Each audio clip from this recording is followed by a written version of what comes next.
I was after the best bang for my buck in e-scooters, so I privately imported a Kaabo Wolf Warrior 10 Plus into Australia. I call it a 10 Plus, not an X, because I think that the 10 donates the 10-inch diameter wheels. It has variously been described as the baby Wolf Warrior because it's a lighter and cheaper version of the more popular Wolf Warriors, the King and the 11 Plus, etc.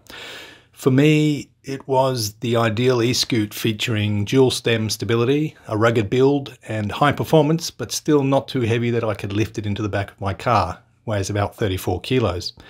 It also addressed a few shortcomings that I sort of discovered when we bought our first scooter, which is a Unicool VDM-10 dual 1000 watt scooter. We happen to have a Bolzzen Dynamo, but they're known by many different brand names around the world in different markets.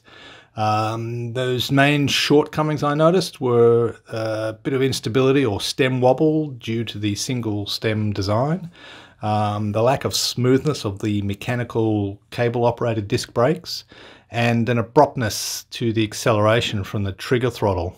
I mean, don't get me wrong, the VDM-10 is a good scooter. The monoshock style suspension at each end give a very comfortable ride that soaks up the bumps. It's 29 kilograms, and the way that the stem folds down and has a little latch on it makes it very easy to carry and load into a car. And it's got plenty of power that it maintains about 40 kilometers an hour up a hill, and I weigh 85 kilos. Having set a budget on or about the price that we paid for the VDM-10, which was just under US $1,400, I got onto Aliexpress, and as of July 2021, when I ordered it, it was about US $1,500 delivered to my front door. I got the scooter fitted with street tires, as I'll be using it mainly on pathways. It also came with a little bonus pack, included 2 chargers, a Kaabo stem bag, an extra set of brake pads, and some knee and elbow pads that were really too small for adults and only good for a child. Yeah, there's not a whole lot of difference in terms of the size to the VDM-10. The Wolf Warrior weighs 33.8 kilos and it will hold 120 kilos in weight versus 29 kilos for the VDM-10 that we happen to have, and I think it's rated for 135 kilos, so it'll hold a bit more on the VDM-10. I just rolled through some of the specs from the Kaabo site, you know. One would probably be familiar with the 2 1100 watt motors, a claimed top speed of 70 kilometers an hour.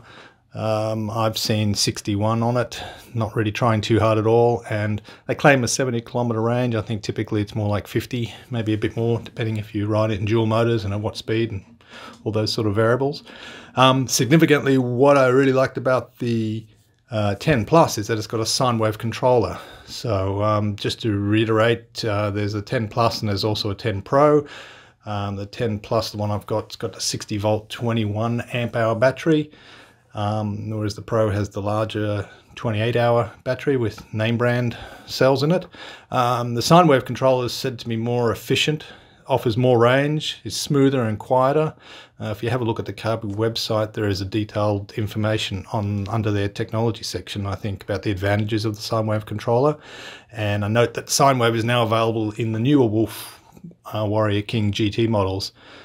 So combined with the Zoom hydraulic brakes, it's just made for such a smoother ride. It's overall just a much better experience than the first scooter we got. I see a lot about the Wolf Warrior 10 Pro, and in fact across the US market that seems to be mainly the Pro, and not much is talked about what's the so-called base model or the X. But the big disadvantage that I see is that it doesn't have the sine wave controller, even if that EY3 or whatever it is much easier to see in the sunlight than the LTO1, which is on the sine wave, what they call the normal LCD controller.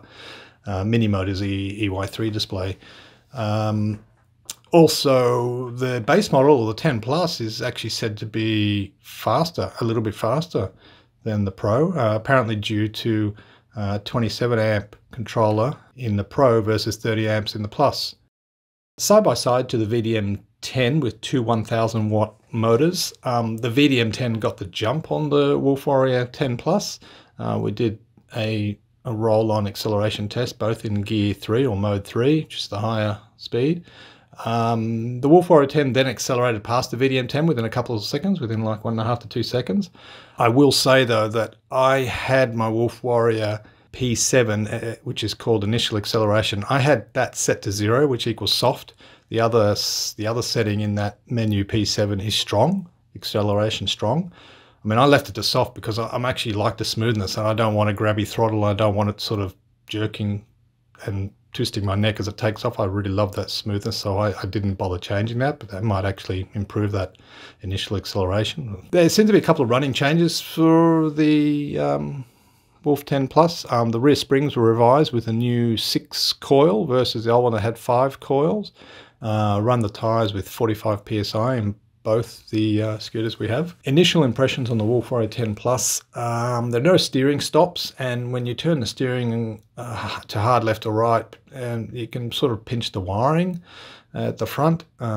Just doesn't seem to have the steering lock, well, not a steering lock that you can use. I had to do a little bit of research online to find out how to get into the P settings. They've changed the code to 1500. I noticed not near as many options as there is on our VDM-10 that has a QS-S4 menu options. I've seen reports of the main bolts in the bottom of the deck breaking, and people recommend replace them with some high tensile units, because I think there's 3 bolts at each end under the deck, plus a couple on the side that basically attach the front of the scooter to the deck and attach the rear subframe to the deck. I found the little hand grips to be a little bit uncomfortable, not really great. And also, as I was trying to adjust them, like they weren't rotated right, the hex bolts ran out pretty quickly. I'm going to have to drill one out to replace them now. I just didn't have much luck in being able to undo one of them. Obviously, when you're buying from Aliexpress, the warranty is a bit of an issue. They will. I had a conversation to them, a chat line, and they'll send me out parts. They'll try and do diagnosis over the internet with videos and pictures. And if they find that something's at fault, they'll send you a part out. So you are up to fitting it yourself or getting a shop to do it. But Kaabo, that's why I went with Kaabo, is that they're well known. They sell them in a lot of shops locally, so I shouldn't have a problem for parts, or if I don't want to do it myself. Great lights. Fantastic lights that come on it, obviously, when it goes about the dual headlights. The fact it's got indicators as well if you're on the street, stop lights, and it's got this programmable LED. If you use an app on your phone called the LED Hue with a Bluetooth connection, you can change the pattern. It's like 125 or something different colors and sequences of the lights. And there's a switch on the side of the scooter where you can turn those LEDs on or off. I've been reading that the latest Wolf Warriors are getting an IPX5 water rating, but there is no rating on this current model. I don't know if they're going through testing. I think I read somewhere where they were going to retrospectively perhaps apply that IPX5 rating to more recent models. So I'm really not sure about the one I bought, whether it has any water rating or not. Next to the VDM-10, we did a 32-kilometer length trip. It was a mixture of dual and single, mostly around 20 to 40 kilometers an hour, mostly flat with a few bursts. There were some hills and change in elevation. When we got back, the Wolf Warrior 10 was at 59.1 volts, which equates to about 57% battery, and the VDM-10 was at 50.4 volts, and that equates to bang on 50% of the battery. So I think the range ultimately will be slightly better than the VDM, but very similar. So I expect that to be somewhere around 60 kilometers.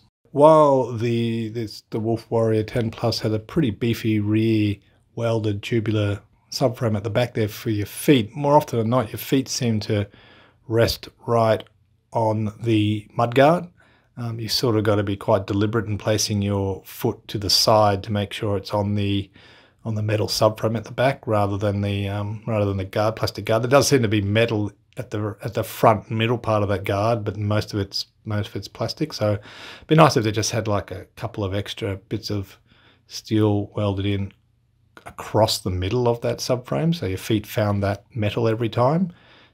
So in wrapping up, the absolute game changers to me are the dual stem front forks or handlebars, and also the way the handlebars actually bolt on with a clamp and 4 bolts, a bit like a BMX or motocross style. You can change them out, and they're much sturdier than the ones that screw together with a thread on the VDM-10.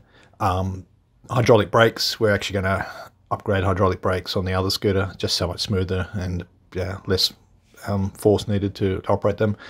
And finally, the sinewave controller, just the smoothness of the acceleration, and being able to moderate low speed around pedestrians or around corners or turning sharply.